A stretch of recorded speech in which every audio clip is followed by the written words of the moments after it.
No creía en maldiciones. No hasta aquella noche.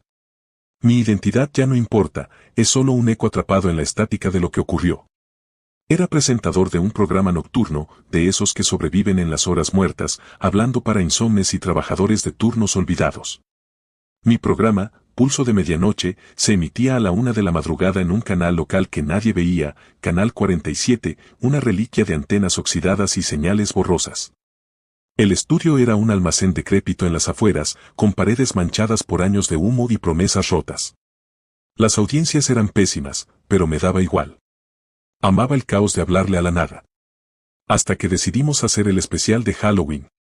Era octubre de 1947 y el gerente de la emisora, un tipo sudoroso con un peinado ridículo al que llamaré Vicente, no me dejaba en paz. Necesitamos algo grande, dijo, paseándose por la sala de control, su traje de poliéster crujiendo como hojas secas. Algo que nos saque de los números rojos. Estás perdiendo audiencia, pequeño. Tenía 32 años, no era ningún pequeño, pero a Vicente le encantaba humillar.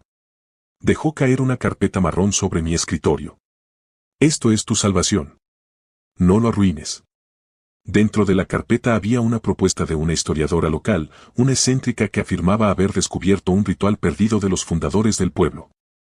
La idea era recrearlo en directo para Halloween, un espectáculo macabro con participación del público. Vicente lo veía como un golpe de efecto, como cuando los grandes presentadores hacían trucos en vivo. Leí por encima, símbolos extraños, cánticos en un idioma impronunciable y una advertencia en tinta roja, no realizar después de medianoche. Era puro teatro, pero estaba desesperado. Mi contrato terminaba en diciembre y Vicente no renovaría si no entregaba algo memorable. La historiadora, una mujer delgada con ojos apagados a la que llamaré Inés, vino al estudio una semana antes. Olía a naftalina y hablaba en un susurro inquietante. Esto no es un juego, dijo, apretando un libro encuadernado en cuero que parecía más viejo que el edificio. El ritual invoca algo. Debes respetarlo. Asentí, distraído, pensando en las luces y los efectos. Me agarró la muñeca con una fuerza que no esperaba. Prométeme que pararás a medianoche. Me reí, dije que todo estaría bien. No sonrió. Ensayamos durante días. Mi copresentadora, una rubia vivaz a la que llamaré Clara, estaba entusiasmada, practicando su grito de terror para las cámaras. El equipo, 3 técnicos agotados y un director que fumaba sin parar, refunfuñó por las horas extras, pero montó el escenario, un altar de piedra falso, velas titilantes y un círculo de tiza en el suelo. El encargado de utilería, un chico fumado al que llamaré Nico, talló símbolos en el altar, riéndose de que parecían garabatos satánicos. No me importaba la autenticidad, solo quería que se viera bien en nuestra señal borrosa. Llegó la noche de Halloween, fría y sin luna. El estudio se sentía diferente, como si el aire pesara más.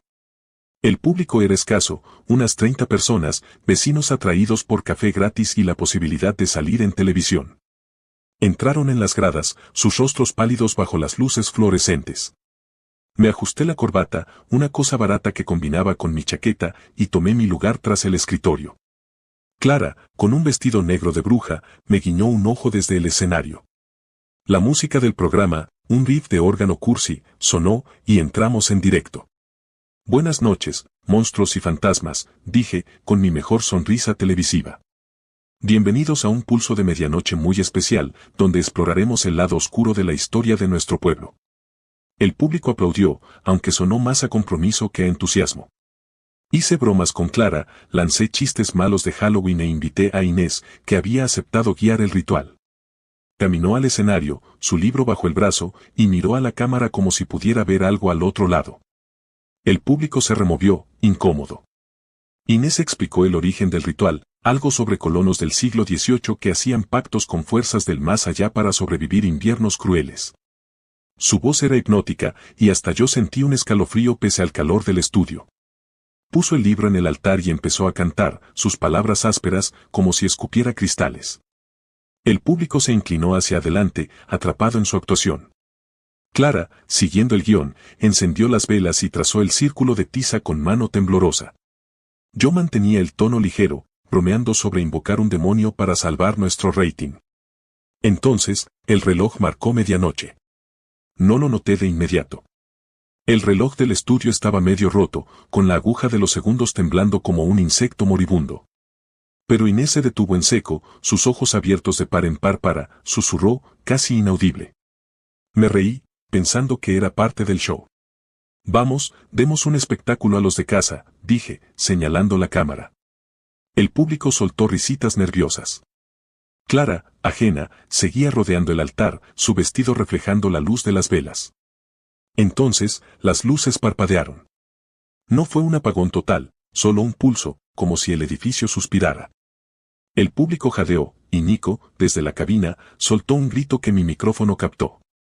Lo disimulé, diciendo, parece que los fantasmas se nos unieron. Pero Inés no actuaba. Me agarró el brazo, sus uñas clavándose en mi piel. Lo prometiste, siseó. Es después de medianoche. Me solté, molesto. Tranquila, es solo un show. El aire se volvió frío. No es una metáfora, vi mi aliento condensarse frente a mí.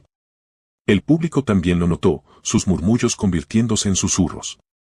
Clara dejó de caminar, su rostro pálido. ¿Lo oyes?, preguntó. No oía nada aún, pero los pelos de mi nuca se erizaron. Inés retomó el cántico, más rápido, su voz desesperada, como si intentara deshacer algo. Las velas ardieron con más fuerza, sus llamas estirándose de forma imposible, proyectando sombras que no encajaban con las formas del estudio. Entonces lo escuché. Un zumbido grave, como un generador lejano, pero no venía de los equipos. Estaba en las paredes, en el suelo, en mi cráneo. El público estaba en silencio, sus rostros congelados entre miedo y confusión. Una mujer en la primera fila, mayor, con una bufanda tejida, se levantó para irse, pero su esposo la jaló hacia abajo, sus ojos fijos en el altar. El zumbido se convirtió en una voz. No eran palabras, no aún, pero un sonido que intentaba hablar. Era múltiple, como un coro de susurros, y hacía que me dolieran los dientes. Miré a la cabina, esperando que Nico o el director cortaran a publicidad, pero estaban mirando los monitores, sus rostros inexpresivos. Las cámaras seguían grabando, transmitiendo esta locura a quien estuviera viendo. Sigue, le dije a Inés, con la voz quebrada. No sé por qué lo dije, tal vez pensé que terminar el ritual detendría lo que fuera que estaba pasando. Ella negó con la cabeza, con lágrimas en los ojos, pero obedeció, sus cánticos más fuertes. Clara se unió, su voz mecánica, repitiendo palabras que apenas entendía. El círculo de tiza empezó a brillar, no mucho, pero con una luz verde enfermiza que latía como un corazón. El público ya no era público. Era parte de esto, sus ojos vidriosos, sus bocas moviéndose al unísono con los cánticos de Inés. Intenté levantarme, romper el hechizo, pero mis piernas no respondían. Era como si el aire se hubiera espesado, clavándome a la silla. La voz zumbido se aclaró, formando sílabas que no eran español ni nada humano. Estaba hambrienta. El altar se quebró. Un sonido seco, como un disparo. El público gritó, el primer sonido real en minutos. Una grieta atravesó la piedra, y algo negro, líquido, pero no líquido, brotó de la fisura. No era sangre, era demasiado oscuro, demasiado vivo, arrastrándose por el altar como si tuviera voluntad. Inés dejó caer su libro, las páginas desperdigándose, y retrocedió, murmurando oraciones que no reconocí. Clara seguía cantando, sus ojos vacíos. Grité su nombre, pero no me oyó. El líquido negro llegó al borde del círculo de tiza y se detuvo, como si probara sus límites. Las velas se apagaron de golpe, sumiendo el estudio en la oscuridad. La única luz venía del círculo, ahora más brillante, proyectando sombras torcidas en las paredes. Entonces, los monitores parpadearon. Todas las pantallas del estudio, la de mi escritorio, las de la cabina, hasta la pequeña de la cámara, mostraron lo mismo, mi cara. No era una transmisión en vivo, sino una versión distorsionada, con ojos demasiado grandes y una sonrisa que no era mía. El público lo vio también, sus gritos ahogándose mientras miraban las pantallas. Mi doble habló, su voz superponiéndose al zumbido, llamasteis. Vinimos. No sé cuánto duró la oscuridad. Segundos, tal vez minutos. Cuando las luces volvieron, el altar estaba vacío, el líquido desaparecido. El círculo de tiza era solo tiza, borrado y roto. Inés estaba desplomada contra la pared, inconsciente o muerta, no lo sabía. Clara estaba de rodillas, sollozando, arañándose la cara. El público seguía allí, pero no estaba bien. Sus ojos demasiado abiertos, sus sonrisas demasiado rígidas, como si hubieran visto algo imposible de olvidar. Tropecé hasta la cabina, con las piernas temblando. Nico no estaba. El director estaba desplomado sobre la consola, con sangre goteando de sus oídos. Las cámaras seguían grabando, sus luces rojas parpadeando como ojos. Apreté el botón para cortar la transmisión, pero no se detuvo. Los monitores mostraban el estudio, ahora vacío, con el altar intacto. Mi voz salía por los altavoces, alegre y suave: no cambien de canal, amigos, tenemos un espectáculo infernal para ustedes. Corrí. Salí de la cabina, pasé al público, que no se movió, no parpadeó, crucé las puertas del estudio y llegué al estacionamiento. La noche estaba demasiado silenciosa, las estrellas demasiado brillantes. Mi coche no arrancó, el motor gorgoteaba como si se ahogara. Caminé, luego corrí, el aire frío quemándome los pulmones, hasta llegar a una gasolinera a 1 kilómetro. El dependiente, un chico joven, miraba un televisor portátil. Mi cara estaba en él, sonriendo, presentando un programa que no debía estar al aire. Los días siguientes fueron una niebla. La emisora cerró, oficialmente por problemas técnicos. La policía encontró el estudio vacío, sin rastro de Inés, Clara ni el público. El equipo también desapareció, sus pisos vacíos, sus coches abandonados. Me interrogaron, pero mi historia, rituales, líquido, voces, sonaba a locura. Me dejaron ir, probablemente porque no tenían nada contra mí. No volví a casa. No podía. Mi apartamento se sentía mal, como si alguien hubiera estado allí.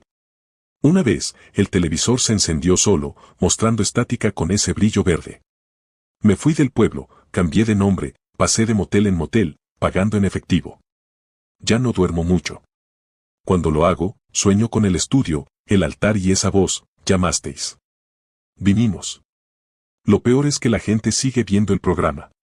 No en Canal 47, que está fuera del aire, sino en canales muertos, esos que encuentras al pasar por la estática a las 3 de la madrugada.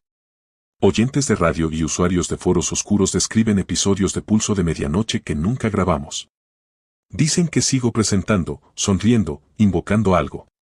Algunos juran haberse visto en el público, sus rostros atrapados en esa mirada vidriosa. La semana pasada, encontré una cinta en una tienda de segunda mano, sin etiqueta, enterrada entre casetes VHS. No debí comprarla, pero necesitaba saber. La reproduje en el VCR de un motel. Era el especial de Halloween, nítido, hasta el parpadeo de las velas. Pero no había público, ni Clara, ni Inés. Solo yo, solo, cantando palabras que no recuerdo haber aprendido, mis ojos brillando con ese verde enfermizo. La cinta terminó con un primer plano de mi cara real, gritando, antes de cortarse a negro. Quemé la cinta, pero no sirvió. El zumbido ha vuelto, débil pero creciendo, siguiéndome de pueblo en pueblo. Lo oigo en las paredes de cada motel, en la estática de cada televisor. Está esperando que lo llame otra vez, que termine lo que empecé. No sé cuánto más podré huir. Tal vez no pueda. Tal vez ya esté aquí. Si escuchas esto, si encuentras una transmisión en un canal que no debería existir, no mires. No escuches. Y, por lo que más quieras, no lo llames. Porque vendrá.